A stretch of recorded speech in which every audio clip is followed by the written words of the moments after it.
Shalom everyone, Shavua Tov. We are in Parashat Lekha. Parashat Lekha is in Genesis chapter 12, verse 1. And it says, and the Lord said, and Hashem said to Avram, Lekh lecha martzecha moladetcha. And Hashem said to Avram, go for yourself.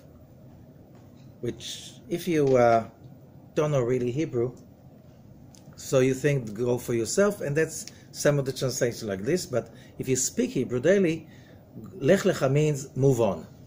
Because to go is Lekh. Why do you need to have Lekha for yourself? Go for yourself, move on, me'artzecha, from your land, from your birthplace, from the home of your father, el haaretz asher echa mibeit avicha, el haaretz asher echa, to the land I will show you. Okay, it's amazing, like, the journey started, correct? Little problem. It's not his home, it's not his birthplace, it's not his country. Why? We just read in the previous verses that how did it start?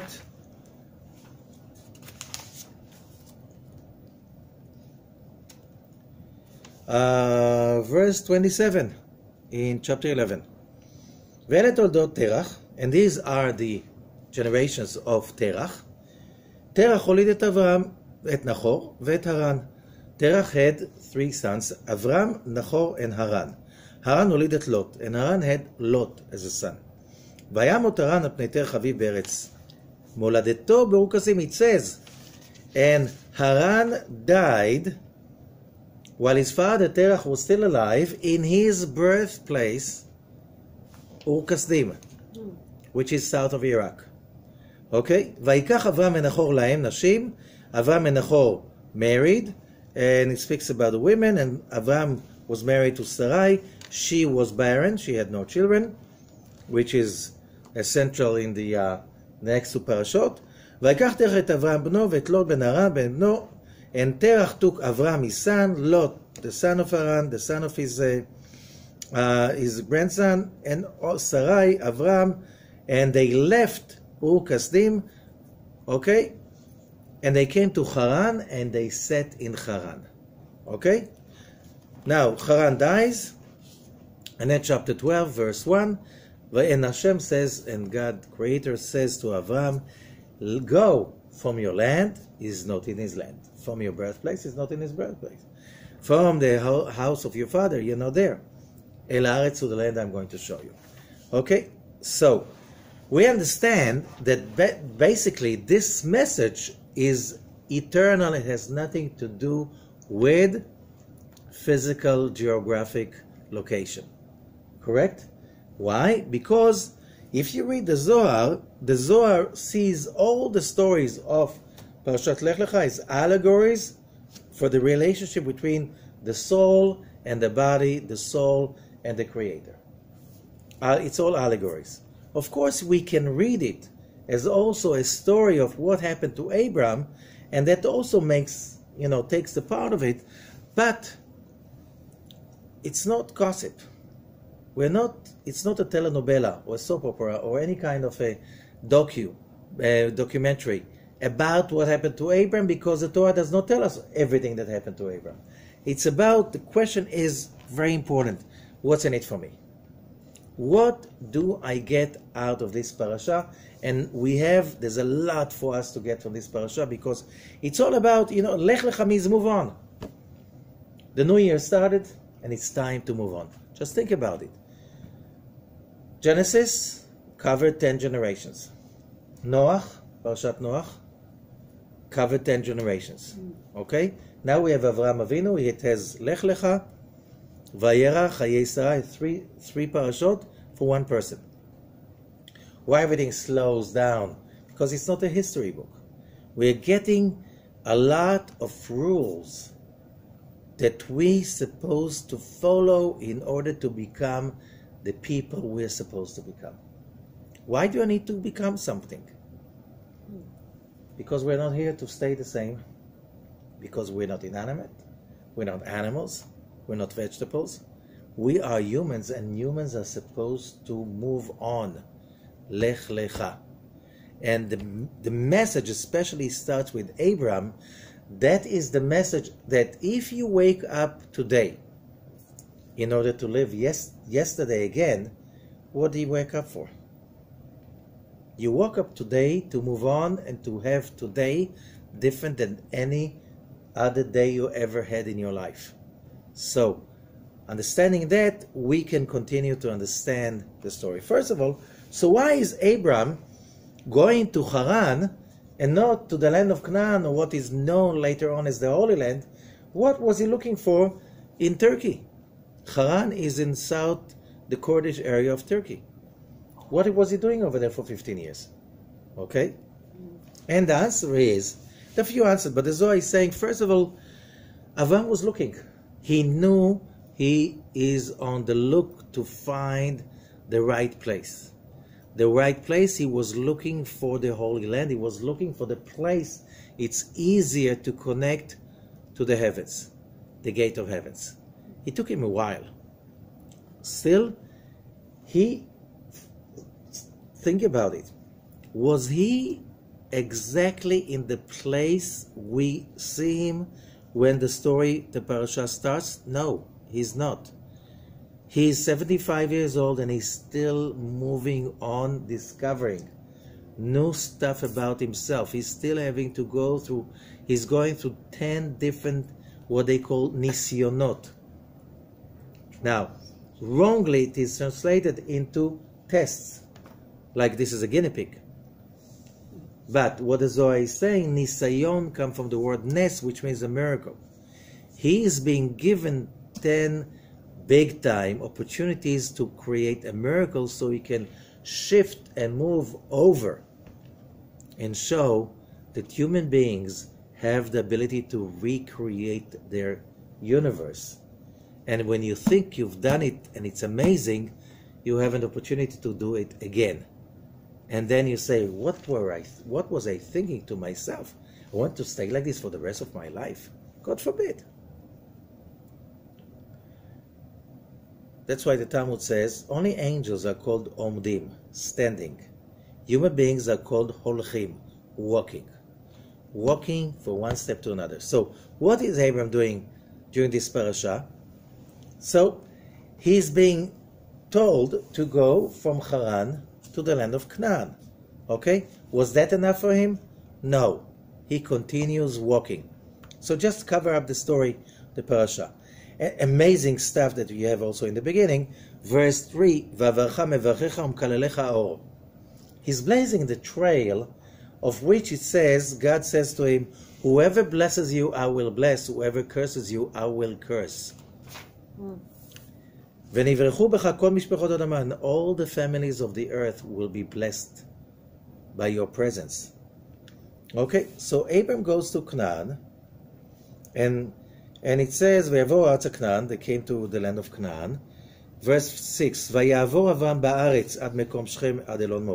and Abram passed through the land till he comes to Shechem, which is north of the center of the country. Okay? It's north of Jerusalem, which is in the middle. וירא השם אל אברהם ויאמר לזרעך אתן את הארץ הזאת, ויבן שם מזבח להשם הנראה עליו. He builds an altar over there. He has a revelation.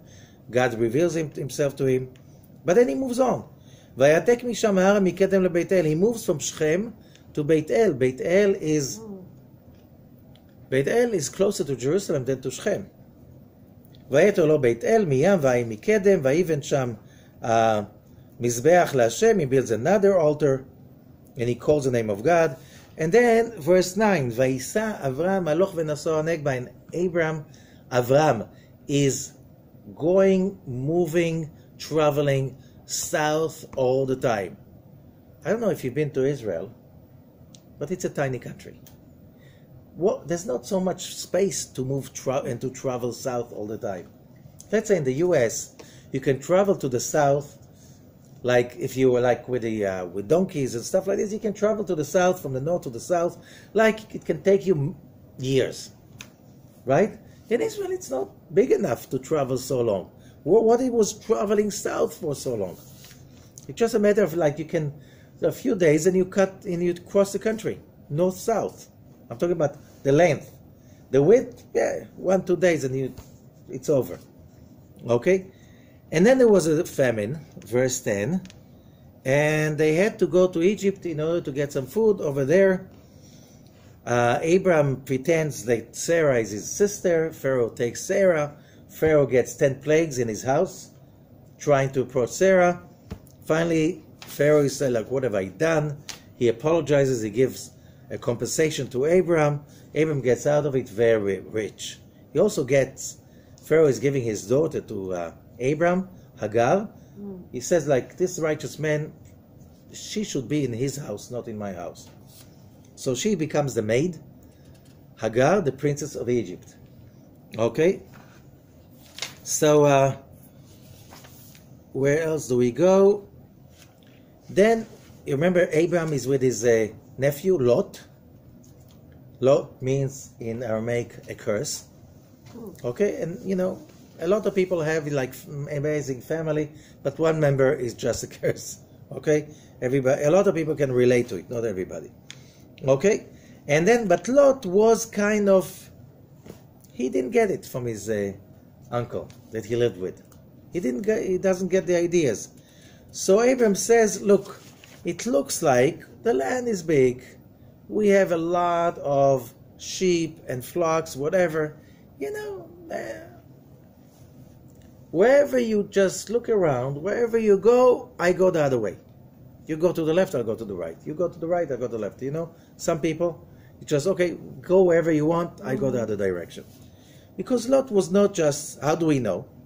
Because Lot looks around, where does he choose to live? In Sodom. You heard about Sodom and Gomorrah. They become really, they star in the next parasha. But, you know, the gun that you see in the beginning, you know, it shoots in the end of the movie.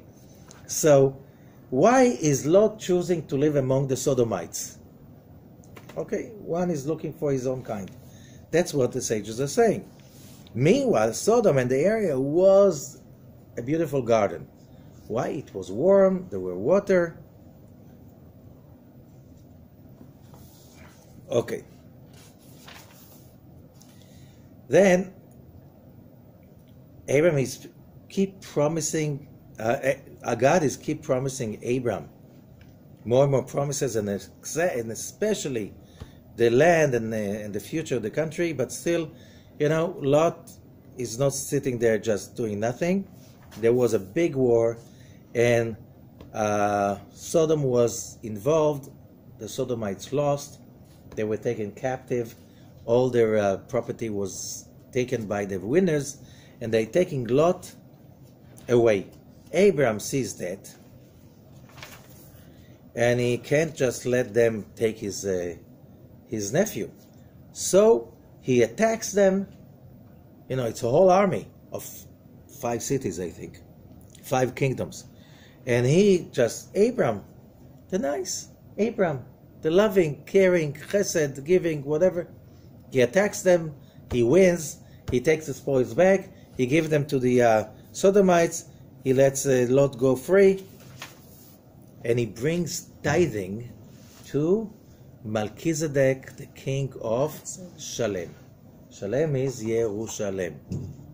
Abram finds Jerusalem, where he brings his tithing. Okay? And Melchizedek, that some say he was Shem, the son of Noah, that was righteous. Vayvarcheu, and he blesses him. Vayomar Baruch Avram le'el Elyon. Blesses Avram. I'm reading chapter 14, verse 19.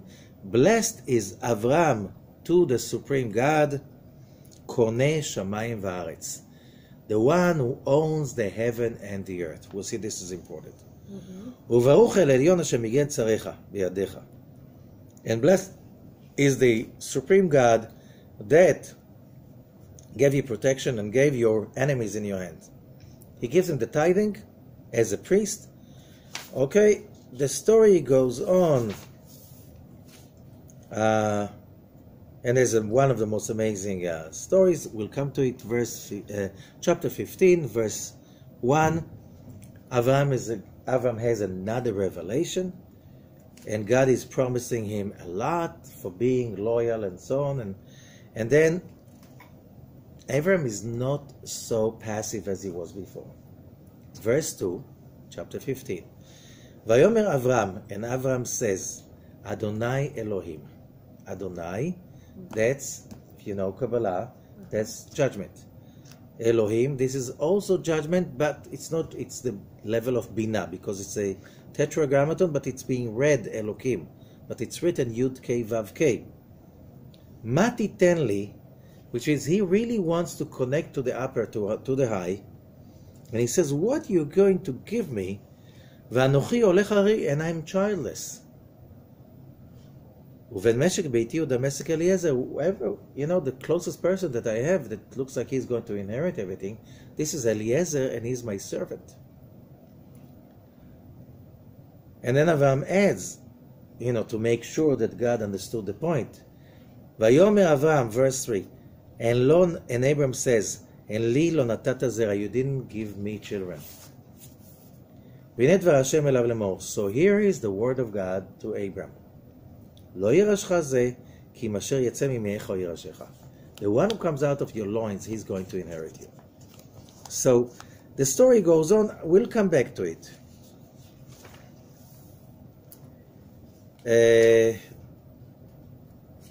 And then you have another covenant between Abraham and God, and then Sarah sees that she cannot have a child. She gives Hagar, her maid, to Abraham. She gets pregnant, and she gives birth to Ishmael. Okay? Again, Abraham is now telling God, please give the blessing to Ishmael. I have a son. Okay? And God is promising that Isaac is coming. Now God is changing the names from Avram to Abraham, from Sarai to Sarah. He adds a hey. Okay? And he's getting a promise. And Abraham is laughing, you know, I'm 100 years old almost. Like, how could I give birth to a child? So here the whole thing goes. And finally, the end of the parasha, Abraham is 99 years old, and he circumcises himself and the people in his household. Which means, if you notice, Abraham is a progressing personality. He's not fixed anywhere. He's going through journeys. And that's exactly what we're talking about. Because in order to understand what is the story about, we can talk about the history of Abraham, the founder of what we call the monotheistic religions. Okay? Or we can speak about what's in it for us. Oh, we really appreciate Abraham, what he did. That's not the story. It's not the story. The story is different. The story is our story. Abraham is blazing the trail. He's creating a trail. This trail is for us to follow in order to achieve what we need to achieve in our lives. What does it mean? It's divided into few parts. The first part, let's start. And God says to Abram, Lekh Lekha ma'artzecha mimoledecha ve'et avicha. And God says to Abram, leave your home, whatever. And what the Zohar is saying, look, we'll learn it from later on, but we know Abram, whoever knows about Abram becomes a celebrity, an important, famous person, very influential in Ur because he was the greatest astronomer and astrologer.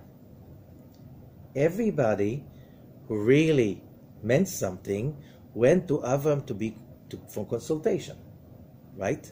Now, when Abram reveals that it's all fake, all their beliefs in the world of that time, and he states that, and he makes sure that to announce it, he is a threat to the regime.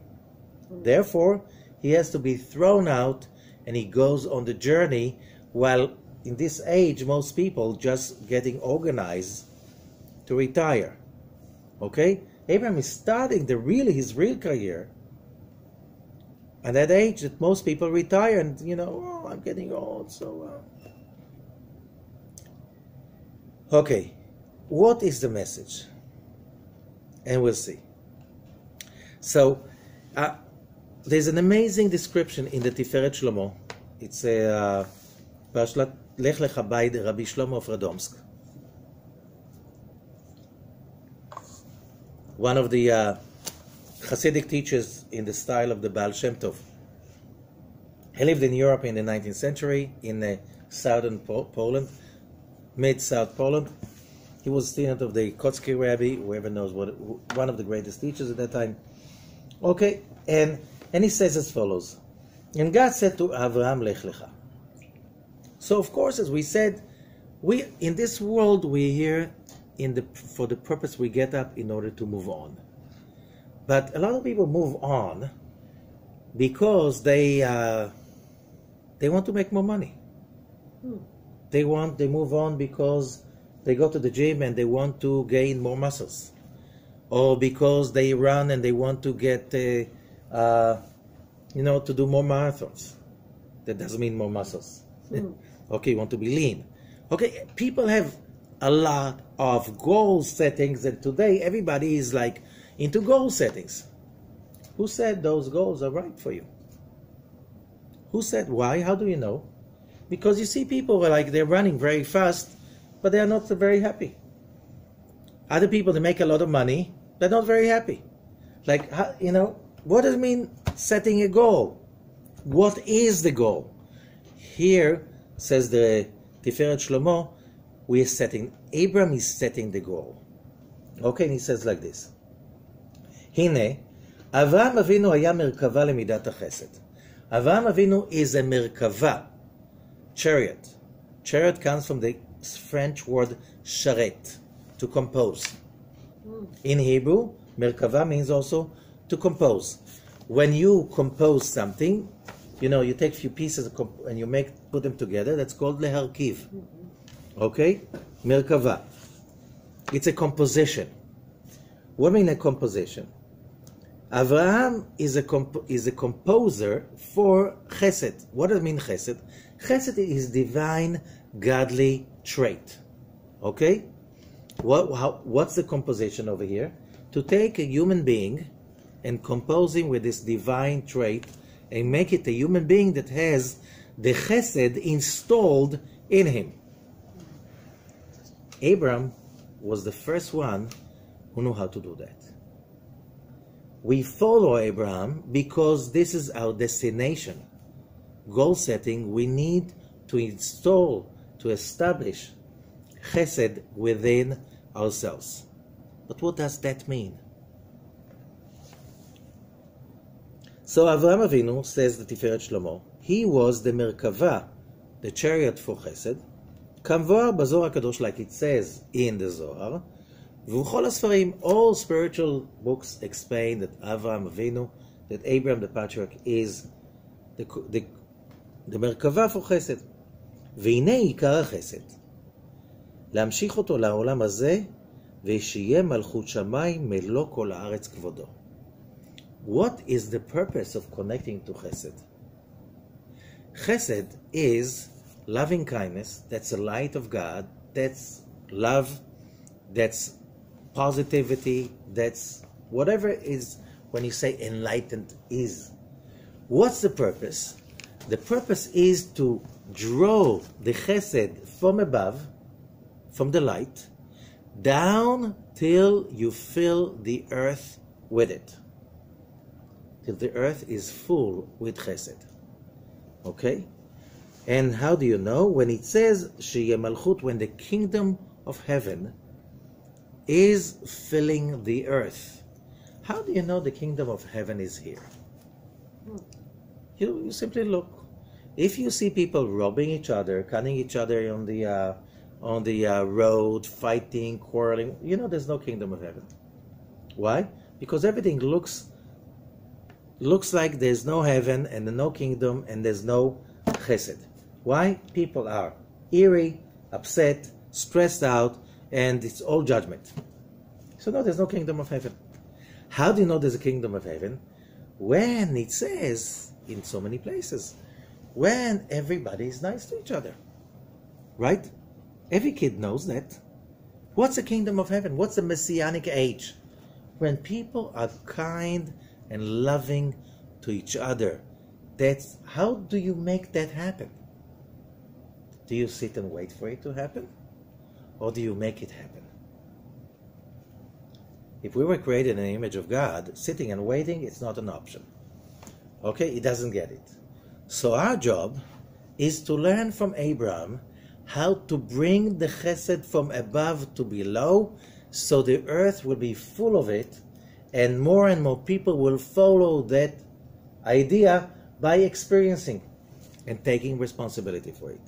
Now, as it says in Isaiah 43:7, Lichvodo bra'ativ yetzartiv afasitiv, that Adam was created, the human being was created in the honor of the Creator, and then it says bra'ativ, that's olam bria, yetzartiv, olam yetzira, af asitiv, olam asiya.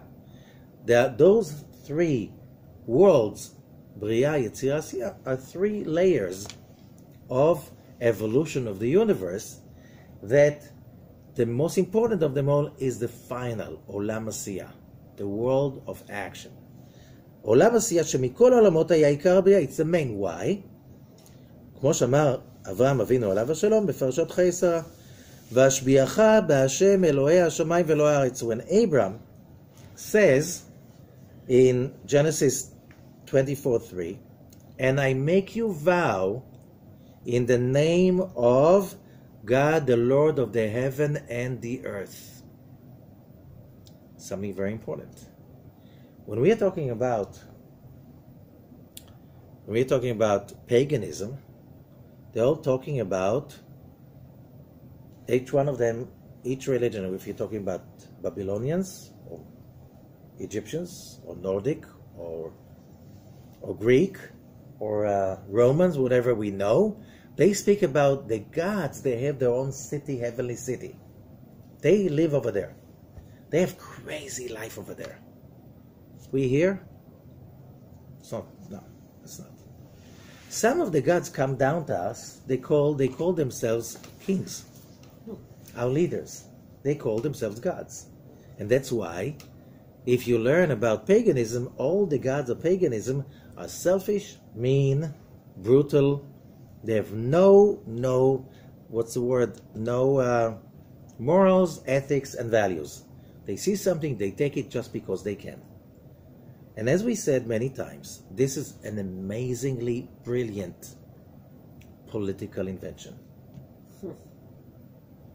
When the royals declare themselves as gods, that means they can do anything they want, and you, the common person, you have no hope whatsoever.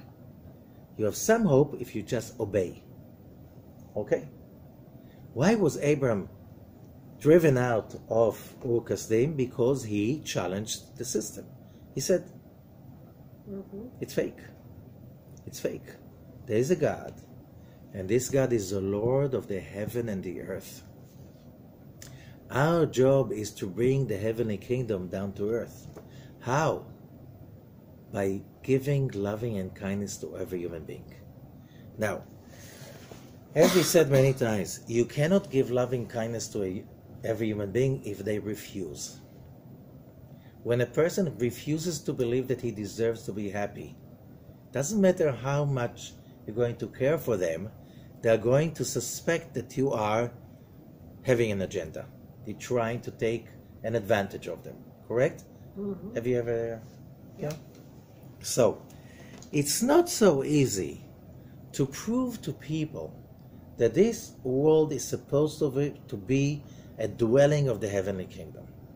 You need to generate a lot of loving and kindness in order to get people to say, you know what, it suits me. I want also. That was Abraham's job. When he said, I make you swear in the name of the God of the heaven and the God of the earth, Rashi says, the great commentator from the 11th century, עכשיו הוא אלה השמיים ולא הארץ, שגלתי בפי הבריות. Now, Abraham says, I already made people used to the idea that God is not sitting in the heaven. He is the God of the heaven and the earth. Okay? Abraham's message was not religious. Religion, it's still a derivative of paganism. Religion, the way we know it in the last few thousand years, it's another reincarnation of paganism because it is political. Religion, more than anything else, was a tool, as Marx was saying, a tool to enslave the masses. Tell them you obey, you listen, and then you go to heaven after you die. Oh, you have miserable life. We God's messengers will take your money, your freedom. They use your numbers and power to control more countries and more people and more and more and more and more, and gain more power and money. And when you die, you go to heaven and you'll be happy. It's going to be okay over there. You're going to get everything. You know, give us everything you have, and when you go, this is really, it's illusion. When you go to heaven, you get it eternally. Brilliant. Brilliant. Brilliant. They made more money than the pagans. I'm sure they did. They had more loyalty than the pagans. Those people who pretended that they are representing Abraham's monotheistic religion. That was a betrayal. Because Abraham was not intending to do that, as the Tiferet Shlomo is explaining. And why it says so? Because the whole purpose, he says, we are talking about this world is Olam Asiyah, this is the world of earth, right? Physicality, manifestation, whatever you call it. The world that we live, our consciousness dwells over here. והנה החסדים במקורם בעולמות העליונים. Where are the chasadim coming from? Where are those forces, lights? Think about it.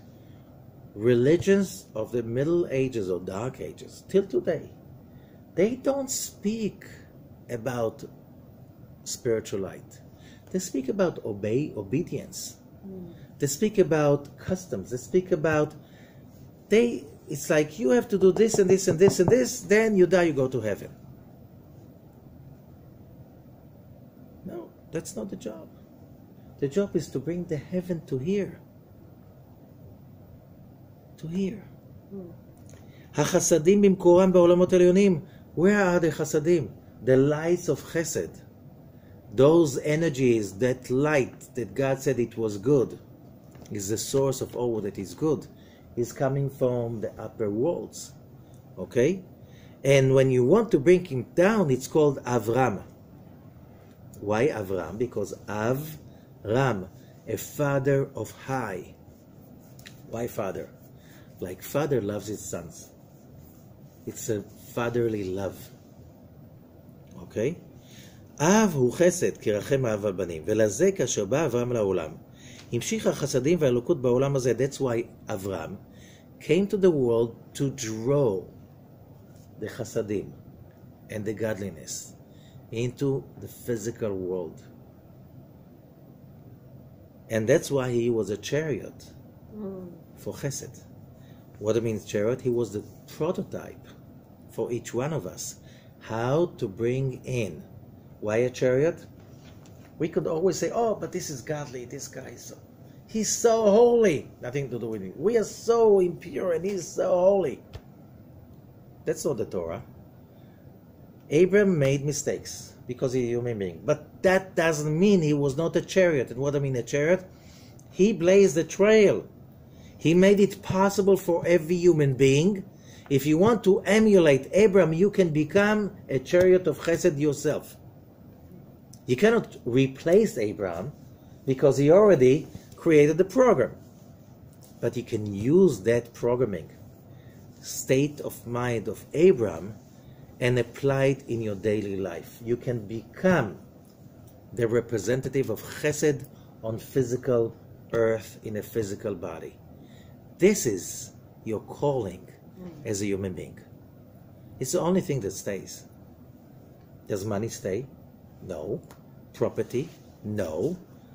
A social relationship? No. Why? Because you see people that have money, health, nice company, and they're still miserable. Because it's not their calling. These are all means. It's not the goal. It's not the goal. The goal is to be a representative of the chesed on this physical earth. Okay? וזה ויאמר השם אל אברהם. So what does it mean? And God told Avram, it's all allegory. What it means? זה שאמר לך לך מארצך וממולדתך אל הארץ. Leave your home, your birthplace, whatever. It's like God is telling the lights of chesed, don't stay up there. Come down. Come, it's time to go down. It's time to descend to עולם עשייה. Okay? וכשיהיו יורדים למטה, and when they come down, they are called now Avraham. Why Avraham? What's the added hey? The hey, as we learned, is the fourth letter of the Tetragrammaton. The upper letter is Olam Atzilut. Then you have Olam. That's a Yud. The upper hey is Bria. Olam Bria. The Vav is Olam Yetzirah, and the lower hey is Olam Asiyah. So Avram is getting that. So when the Chasadim are descending down, they need the hay to fill it up, to manifest in this physical world. Okay?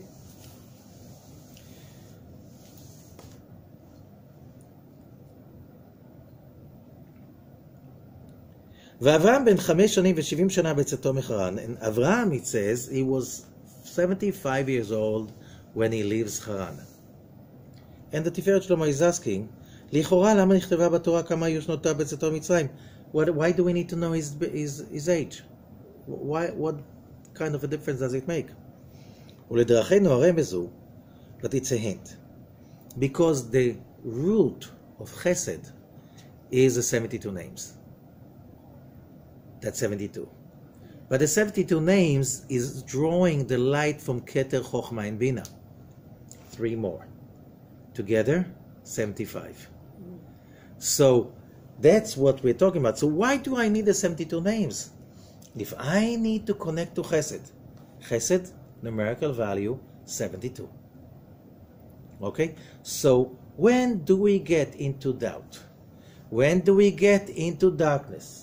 When we forget what we're here for. And we need a miracle. What does it mean, a miracle? Nes. Lanus ve'litnoses. To get out of the box and to remember our calling. It was the purpose of our lives. What we have to do? One of the tools is scanning the 72 names. So we can get out of the box, reconnect to the chesed, and, okay, move on. This year, it's even stronger. As I said before, this is the year of Tav Shin Pei. Tav Shin Pei is the same letters of Shatef. Shatef means to partner. The purpose of a human being in this world is to partner with the Creator, to be a co-creator.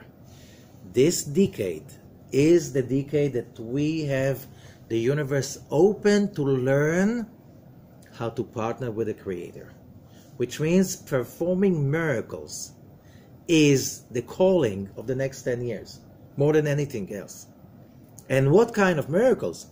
Also, we said that 780 is also a magical number. It's 10 times 78. And what is 78? Tetragrammaton 3 times. 26 is a tetragrammaton. Right, left, and center. What do we get? 78. 78. This is also Gematria Mazala, the upper source of fortune, good fortune and bliss, in the highest of them all. When we did, during the Slichot, the 13 attributes that was drawing chesed from mazala. Which means, when we say this decade is based on the 780 code, that means that we have a whole decade of that bliss coming down, and our job is to become co-creators, which means assume position, which means, as we said over here, we are the people that have to learn to command the chesed down to here and make it manifest. As I say, from saying it in the last few months since the year begins, it's a year of wishes to be fulfilled. However, I mentioned once in a while there was kind of a cult before 2008. It's called The Secret. Okay. Just think big and it will going to be big. Just wish for it, we'll have it. Just behave like you're rich, you'll be rich. And so on and so forth. And it was amazing. A lot, thousands, millions of people followed that. All over the world. And what happened? 2008 happened. It crashed. It's not enough to think that you can command things to happen. There are some ground rules. You have to follow the rules. First of all, who put the basic ground for the rules? Noach. There must be rules of the covenant. You cannot behave the way the generation of the flood behaved. You cannot just do whatever you feel like. Taking money from others without any morals and ethics. Hurt people. Just because you can, doesn't mean you should take it. You cannot behave like, no boundaries in anything. And usually, where did that go to? Economy, family, and sexual. Why? That's where people get high. That's what they did in the flood. The whole thing fell apart. They tried to break the boundaries. You have to follow the rules of modesty and what the Torah is talking about. That's ground one. That's called, you have to be a person of the covenant. Somebody that can be trusted. That a word is a word. How do you say it in Hebrew? Brit Milah. Translated into English, wrongly, to circumcision. But Brit Milah is the covenant of the word. Okay? After you follow that, now you put Abraham's chariot on it. Now that you do that, like why do I have to do that? Because we're born with the evil inclination. Our job is first of all overcome the evil inclination. The evil inclination is like, what they say about that diet that is called seafood.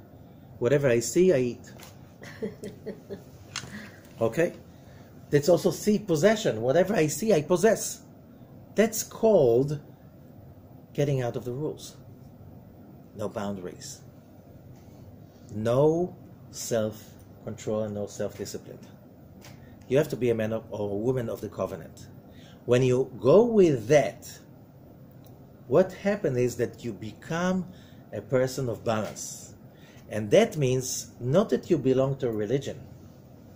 It means that this is the technology, how you tap into the network of the creation. When you are tapping into the network, now why do you have to study that? Because now you can give orders to the network. You can command the chesed to come down. So when you command the chesed to come down, not just for yourself, you trained yourself not to be selfish anymore. You have a commitment not to be selfish. You have a commitment that if you want to be happy, you have to make other people happy too. This is not a religion. This is a technology of life. That's why many rabbis say Judaism is not a religion. It's a way of life. It's not a party. It's not a political thing to be associated with saying we all go to heaven and all the rest go to hell. That's not what these books are talking about. It says in Samuel 1:14, Ki lo yidach mimeno nidach. No one will be cast away from God. If you see a person that is evil, he is wrong, he has the wrong religion, he is in the making. He's half-baked. You can't judge by the dough about how beautiful cake is going to come out of it. No, you can't. And especially when it's just flour, or it's just in the process of grinding, or just wheat growing in the field. You know, there's no connection. You look at the wheat, and you look at the greatest artwork of the great conditors, like, you know, those cakes of. There's no connection between how they look like. But the process took from wheat in the field till it became that glorious cake. It took maybe months or years, right? You don't judge it on the way. You look at the person, he doesn't look, he's half-baked. What do you want? He's not ready.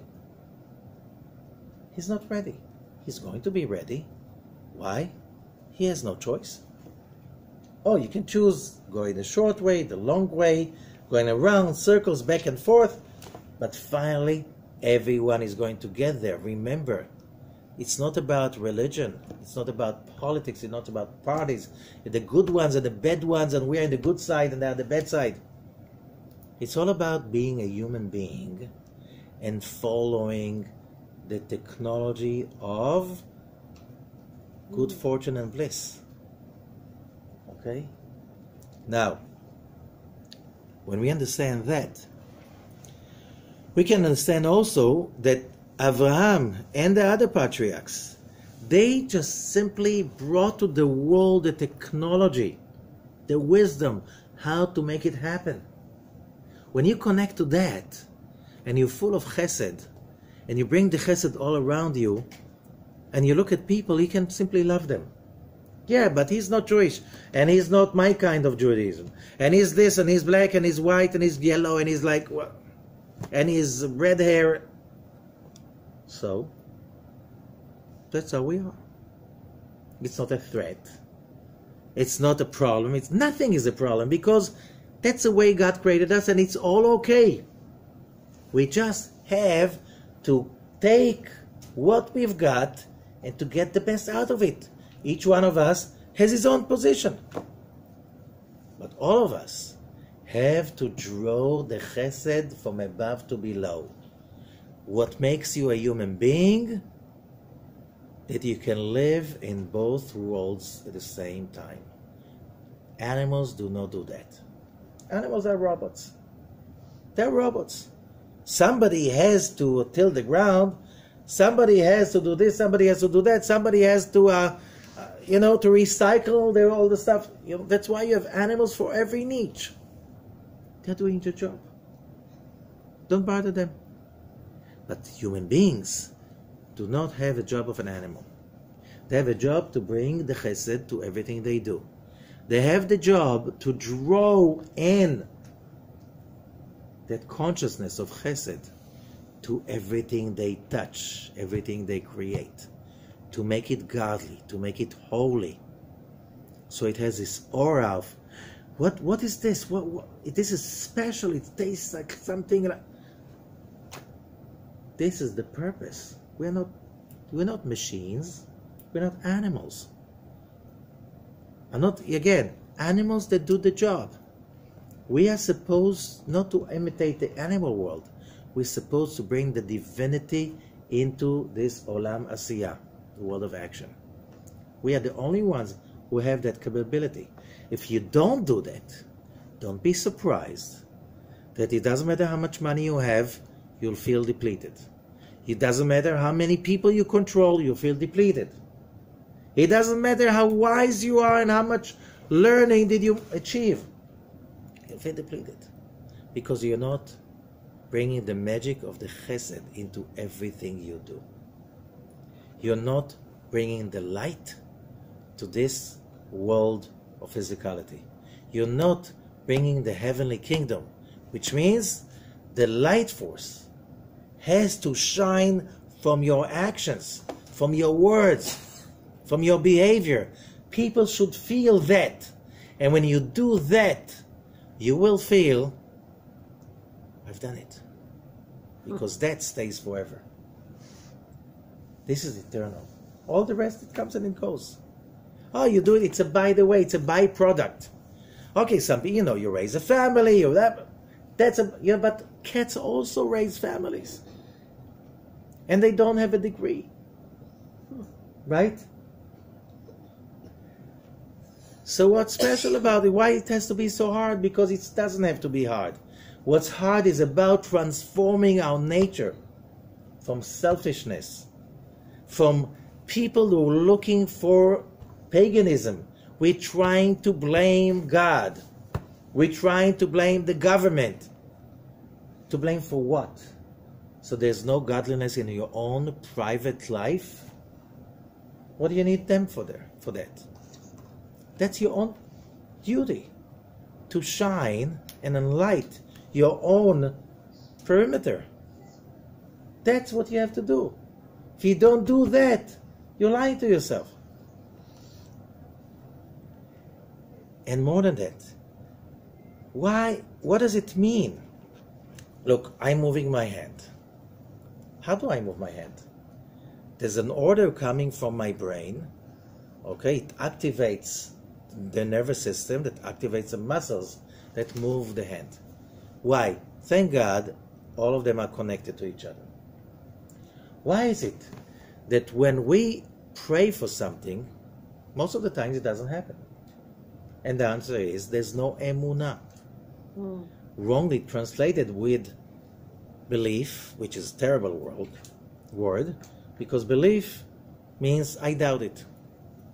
We say, I believe it's like this. You mean, you didn't check, you have no idea, you're assuming because it's comfortable for you, right? Because if you checked and you never use the word I believe, right? I'm giving you the facts. That's the way it is. How many, you ask your husband, honey, can you check how many this and this we have in the storage? I believe we have enough. The moment you say I believe, it means you didn't check, you don't know, you assume, right? Go and check, please. Don't give me your beliefs. Or let's say I'm saying that again. Let's say you have a big company, huge company. You want to do an acquisition. Okay, you have a discussion. You call your accountant to the conference. You say, can you tell us how many, what's the equity we have? And he says, I believe we have, 10 to $20 billion. You're fired. We're not paying for your beliefs. We pay you for exact numbers. When you use the word belief, you mean you didn't work for it. So the word emunah, of course, it's not a belief. Because emunah, we learn in Kabbalah, means connection. Connection? When you connect the heaven and the earth, and you command the heaven down to earth, the heaven will come down to earth. Because you're connected. When the Israelite nation is standing in front of the Reed Sea, the Egyptians are behind. They didn't have to go to the Reed Sea. They could cross straight through the Sinai desert. Why did they have to go hundreds of kilometers down, south? It's a detour. Oh, the Creator wanted the Israelites to step up, to take control, to show they can command the light in. Because till that moment, they're passive. They pray, and they pray. And God says to Moses, what are you yelling at me? Split the Red Sea and go. Tell the Israelites to travel. And there's also travel where? They were on the sea. Travel to that level of the Mazalah, 780. Because when you travel over there, you can command anything. Because the moment you tap into the Mazalah, you tap into all what is good. And then you're standing there in front of the sea and you're saying, there's no way God is going to let that happen. The sea has to split. So Moses tells the sea to split. Nobody sees that.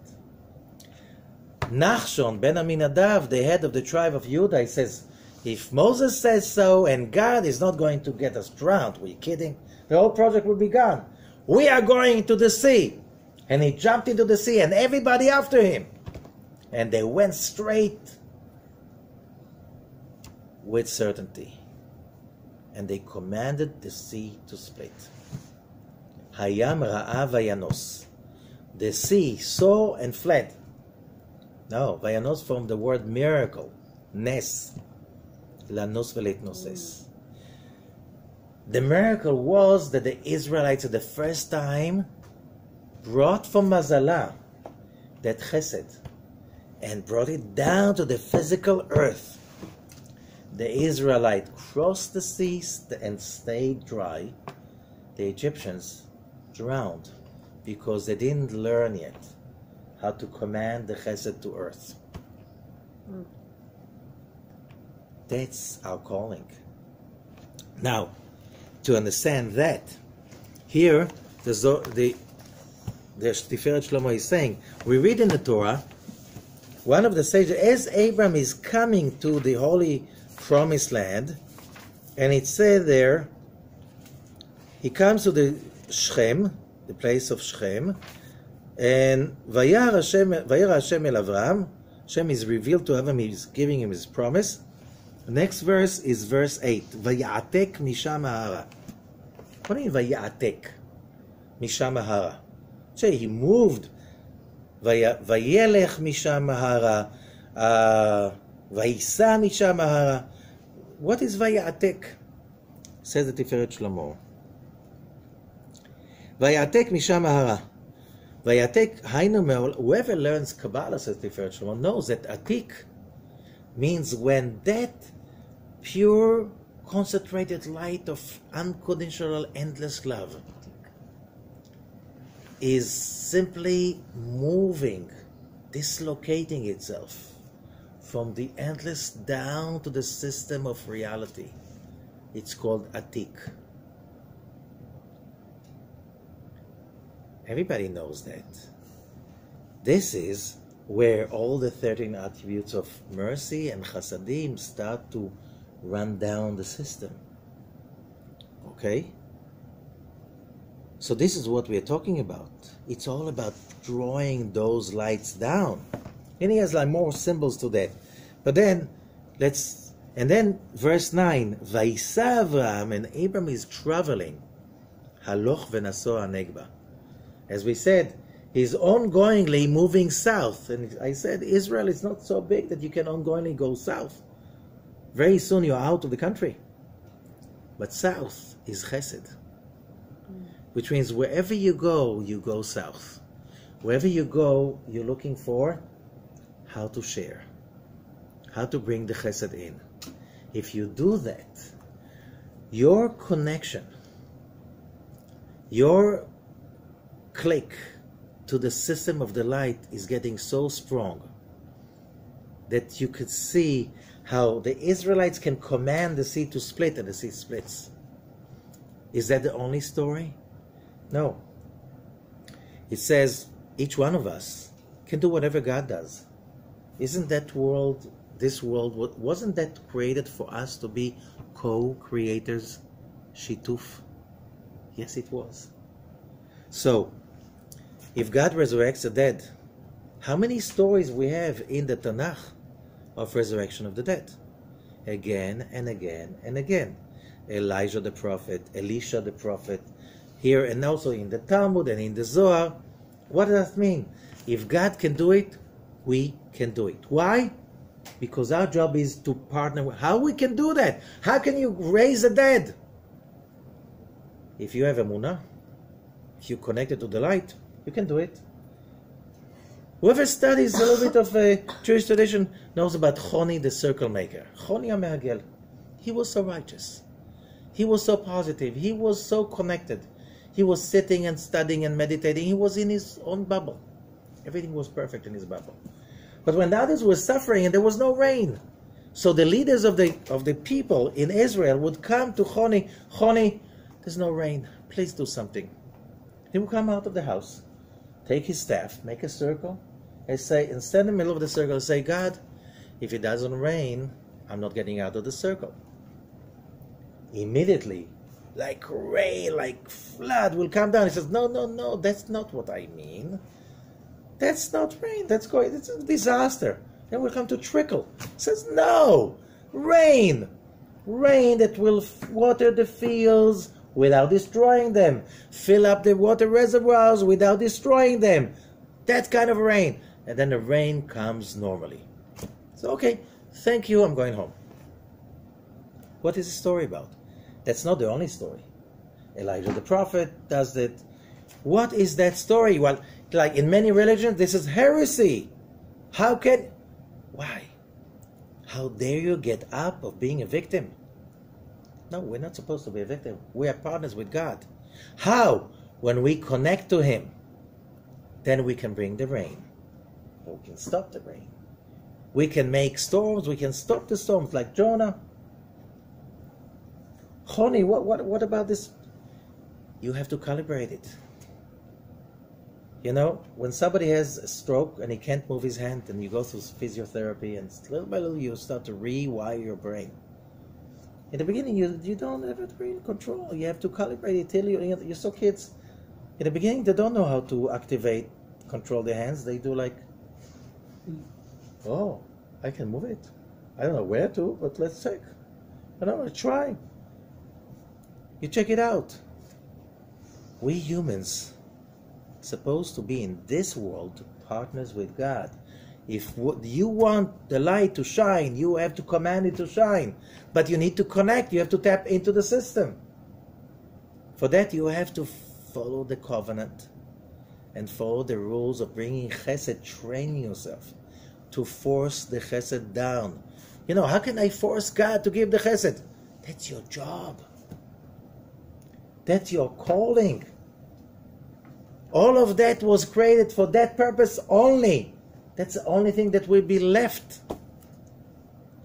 So when you pray with certainty, with love, with total knowing that I can make it happen, don't give up. It's like exercising. How do you say exercising in Hebrew? Leit amen. What's the shorish? Amen. Emunah. Faith. Connection. It's about connection. It's all about exercising ourselves to connect and to start not just moving our hands, to start moving the world around so the chesed will be here and be seen in this world, because that's our calling. Now we can understand that part we spoke about, that God is promising Abraham a child, and Abraham is saying, like, I don't see that happening. Okay? And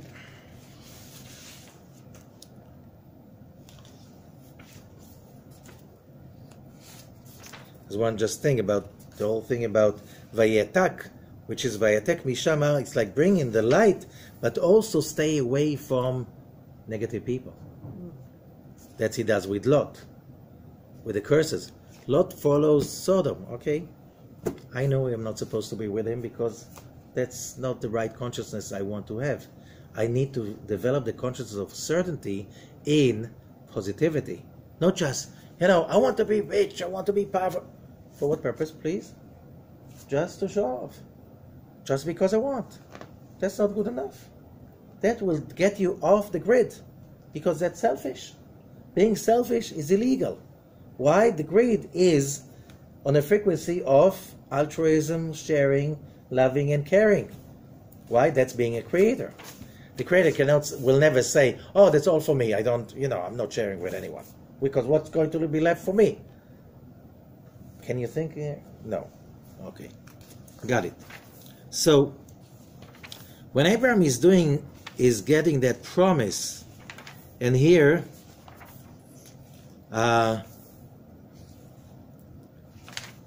we spoke about it last year, but you look at the Rashi, and the Rashi is precise. He says, and he took him out, and he said, I'm reading chapter 15, verse 5. When God says, this one, Eliezer, is not going to inherit you, but the one who comes out of your loins is going to inherit you. And then verse 5, Vayotze oto achutza, he took him out. Vayomer habet na shamayim, and he says, look at the star, at the sky, וספור את הכוכבים, and count the stars. אם תוכל לספור אותם. ויאמר לו כה יעזרך, if you could count them, so shall be your offsprings. Okay? And then it says, Vav, verse 6, והאמין בהשם.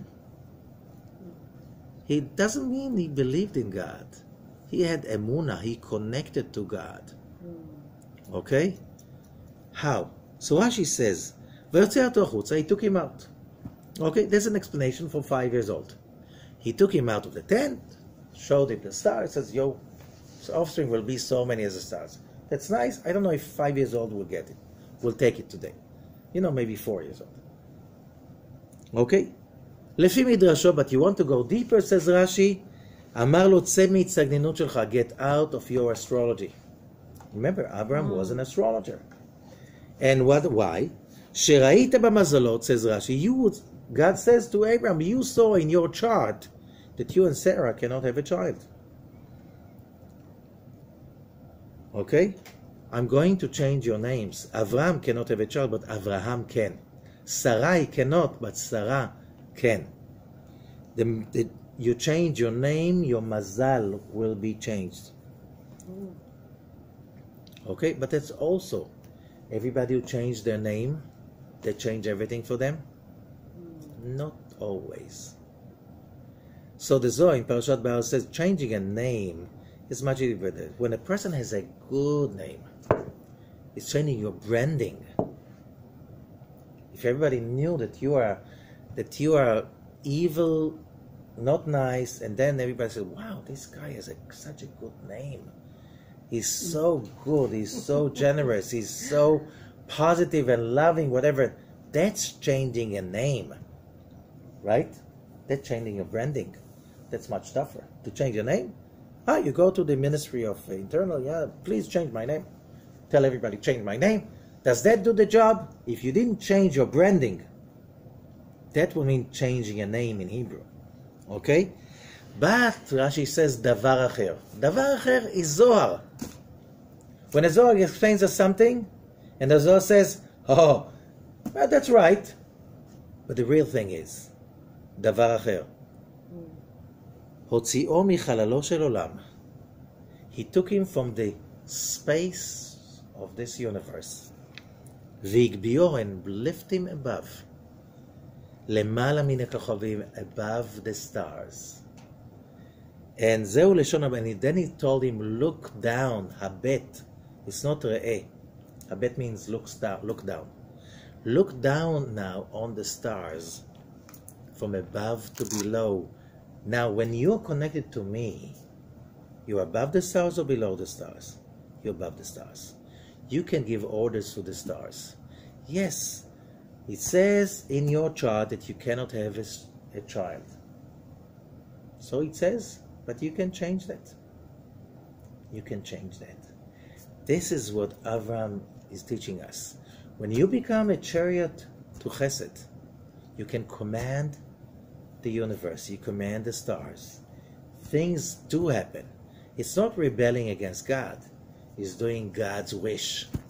So we can force the Chesed down and bring His kingdom, because when we feel better and we share it with others, that's God's will.